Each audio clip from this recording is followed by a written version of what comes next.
Le 20 janvier 2017, Barack Obama a quitté la Maison-Blanche après 2 mandats en tant que 44e président des États-Unis, laissant derrière lui un héritage politique monumental. Mais si la présidence a pris fin, l'histoire de la famille Obama continue de captiver le monde. Barack, Michelle et leurs filles, Malia et Sasha, sont devenus bien plus qu'une famille d'anciens dirigeants.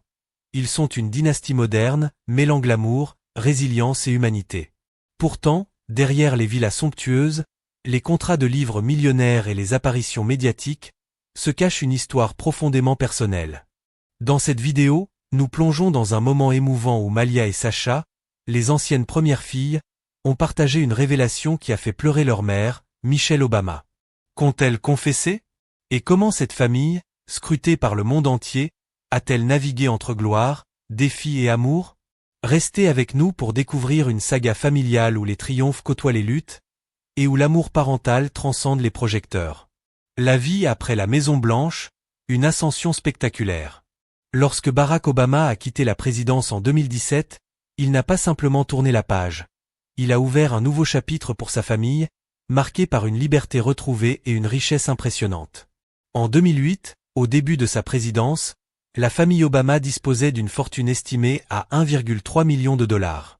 En 2021, les estimations variaient entre 70 et 135 millions de dollars, propulsés par des contrats d'édition, des conférences lucratives et des projets médiatiques. Cette ascension financière reflète non seulement leur popularité, mais aussi leur talent pour transformer leur influence en opportunité.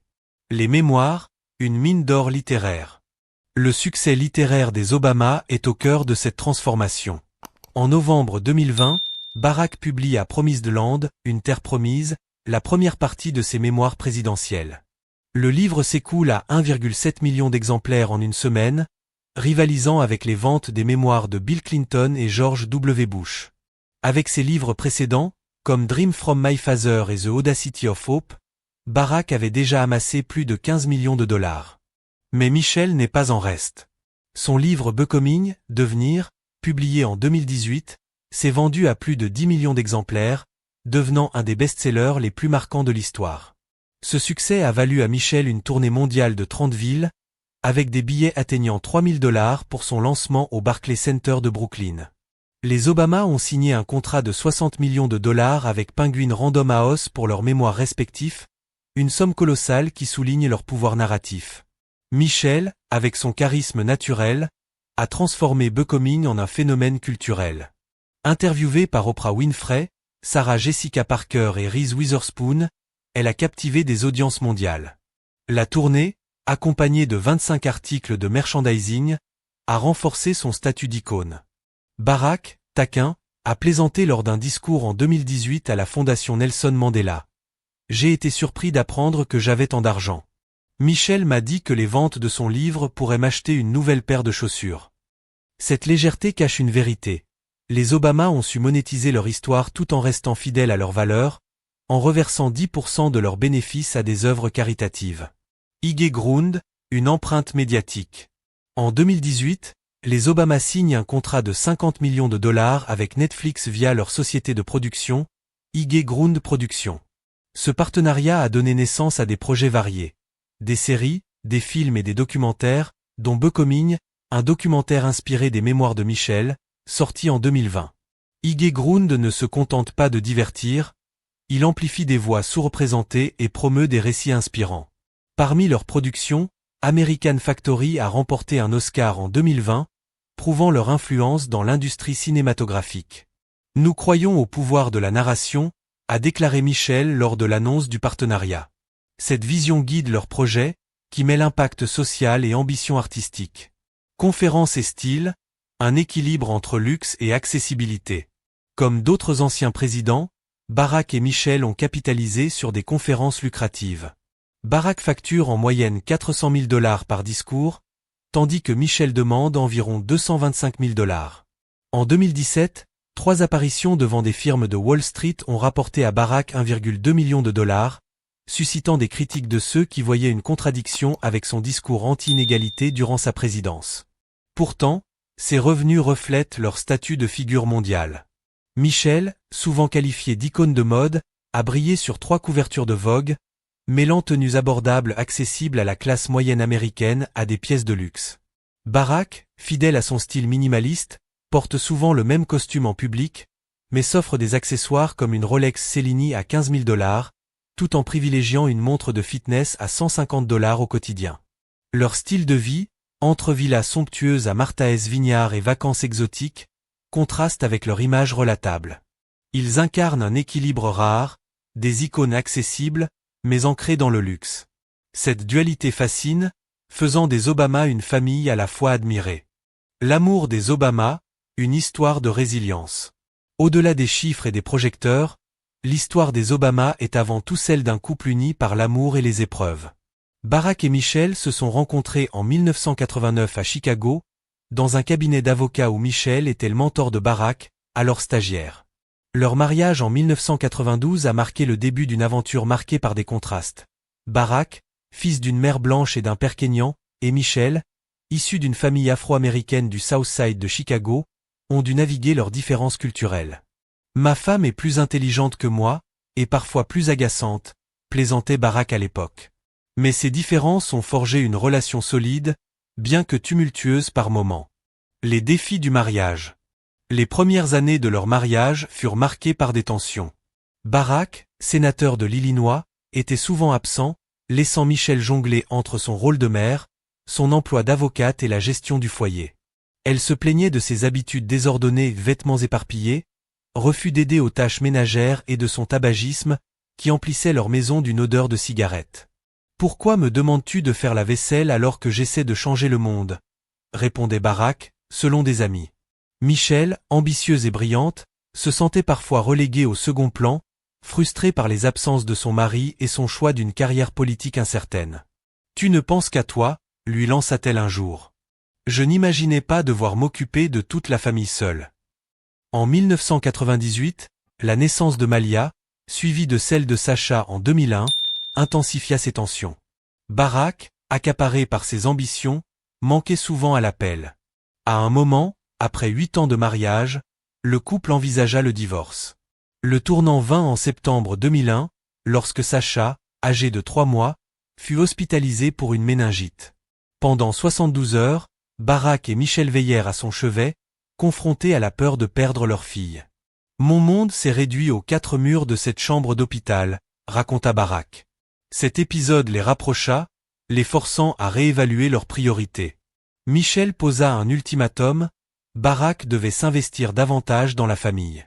Il accepta, marquant un nouveau départ. Un amour renforcé par la présidence. La présidence, de 2009 à 2017, mit leur mariage à l'épreuve, mais le renforça.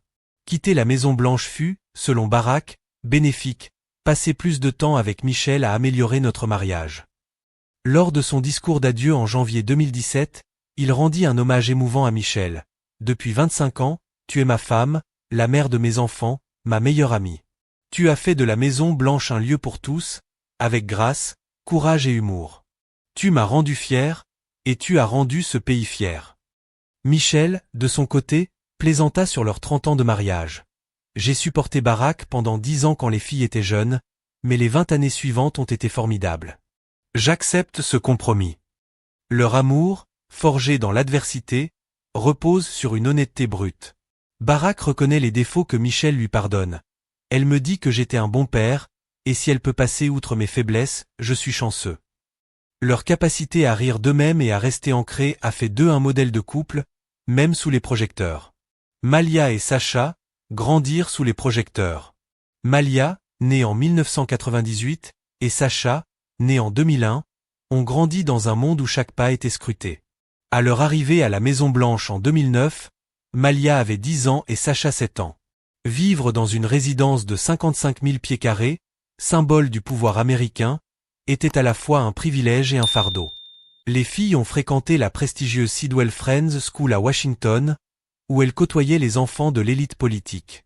Leur vie, rythmée par des dîners d'État, des voyages internationaux et la présence constante du secret service, contrastait avec les efforts de leurs parents pour leur offrir une enfance normale. Une enfance structurée. Michelle et Barack ont imposé des règles strictes, coucher à 20 heures, réveil autonome, lit fait, chambre rangée.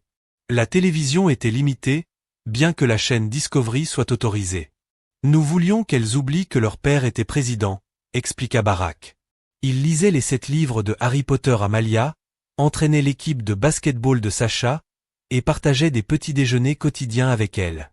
Michelle, dans une interview à Entertainment Tonight, souligna leur volonté de « normaliser » leur vie. Nous les avons élevés comme des enfants ordinaires, avec des responsabilités et des valeurs. Les filles se sont épanouies dans leur passion. Malia excellait en soccer, danse et théâtre, tandis que Sacha se consacrait à la gymnastique et à la danse de claquettes. Elles prenaient des cours de piano et de tennis, et leur énergie débordante reflétait leur curiosité. En 2008, une interview avec Access Hollywood exposa brièvement les filles aux médias, une décision que Barack regretta. « Je ne veux plus qu'elles soient sous les projecteurs ». Leur vie privée devint une priorité, avec des agents du secret service déguisés en amis ou assistants pour préserver leur intimité. Les défis de la célébrité. Grandir sous surveillance constante était un défi. En 2013, une publicité de la National Rifle Association affirmait que Sidwell Friends employait 11 gardes armés pour protéger Malia et Sacha, suscitant une polémique sur un prétendu traitement de faveur. La Maison-Blanche dénonça cette campagne comme « détestable » et une enquête du Washington Post confirma qu'aucun garde armé n'était présent à l'école. Les filles, malgré leur statut, faisaient face à des critiques publiques et à une surveillance médiatique intense. En 2014, une photo de Malia quittant un restaurant fut retirée des médias à la demande de Michelle. En 2015, un selfie de Malia portant un t-shirt d'un groupe de hip-hop controversé déclencha une tempête en ligne, illustrant les risques d'une vie sous les projecteurs. Malgré ces défis, Malia et Sacha ont tracé leur propre chemin. Malia, après une année sabbatique en 2016, a étudié à Harvard, obtenant son diplôme en 2021. Elle a travaillé comme stagiaire pour The Weinstein Company et à l'ambassade des États-Unis à Madrid, avant de se lancer dans l'écriture pour la série Swarm d'Amazon Prime et de réaliser un court-métrage, The Hat, présenté à Sundance en 2024. Sacha, diplômé de l'Université de Californie du Sud en 2023, a travaillé dans un restaurant à Martha's Vineyard en 2016, montrant son désir d'indépendance. En 2022, les sœurs ont déménagé ensemble à Los Angeles, où Malia poursuit une carrière dans le cinéma et Sacha savoure sa nouvelle liberté. Une révélation émouvante. En novembre 2022, lors d'une interview sur l'émission Today, Michelle Obama partagea un moment qui bouleversa son audience. Malia et Sacha, désormais adultes, lui ont confié un sentiment profond. Elle reconnaissait les sacrifices de leurs parents, en particulier ceux de Michelle, qui avait souvent mis sa carrière en second plan pour soutenir la famille. Elles m'ont dit « Maman, tu nous as toujours donné la priorité, et on voit maintenant à quel point ça a dû être dur », raconta Michelle, les larmes aux yeux. Cette confession, venue de 2 jeunes femmes ayant grandi sous une pression unique, toucha profondément Michelle. Elles savent ce que ça signifie d'être les filles d'un président, mais elles veulent juste être Malia et Sacha, ajouta-t-elle. Ce moment de vulnérabilité révéla la force du lien familial, forgé dans l'adversité et l'amour. Les Obama, une famille modèle. L'histoire des Obama est celle d'une famille qui a surmonté les défis d'une vie publique extraordinaire tout en restant ancrée dans des valeurs universelles. Barack, dans une apparition au Late Late Show en 2025, réfléchit sur les difficultés de ses filles. Avoir des agents du secret service pendant un rendez-vous amoureux a laissé des traces. Elles ont un stress post-traumatique à cause de ces lunettes noires et micro au poignet. Il plaisanta sur leur réticence à entrer dans le service public, mais exprima sa fierté. Ce sont des femmes gentilles, sans prétention, qui veulent vivre leur vie. Michelle, de son côté, a toujours insisté sur l'importance d'un mode de vie sain. Le couple se levait à 5h30 pour s'entraîner à la salle de sport de la Maison-Blanche, inculquant à leur fille l'importance de la discipline. Nous leur montrons que la force vient de soutenir les autres, pas de les rabaisser, déclara Barack lors d'un événement à San Francisco. Leur parentalité, décrite par des experts comme décisive, combine amour inconditionnel et limites claires, permettant à Malia et Sacha de devenir des femmes confiantes et indépendantes. Un héritage durable. Les Obama ont redéfini ce que signifie être une famille présidentielle. Leur richesse, leur style et leurs projets médiatiques les placent parmi les élites, mais leur engagement envers la charité, l'éducation et la justice sociale les rend accessibles. Leur maison à Chicago, leur résidence à Martha's Vineyard, Et leurs voyages mondiaux du Maroc à Bali témoignent d'une vie de privilège, mais aussi d'une volonté de redonner. Leur production American Symphony, un documentaire sur le musicien John Baptiste, et leurs initiatives pour l'éducation des filles via l'initiative Let Girls Learn, montrent leur impact au-delà du divertissement. Pour Malia et Sacha, l'avenir est prometteur. Malia, à 26 ans, construit une carrière dans le cinéma, tandis que Sacha, 23 ans, explore ses passions à Los Angeles. Leur lien fraternel, renforcé par une enfance sous pression, est une source de force. Comme l'ont écrit Jenna et Barbara Bush dans une lettre ouverte en 2017, Malia et Sacha font désormais partie du « club rare des anciens enfants de présidents », libres d'écrire leur propre histoire.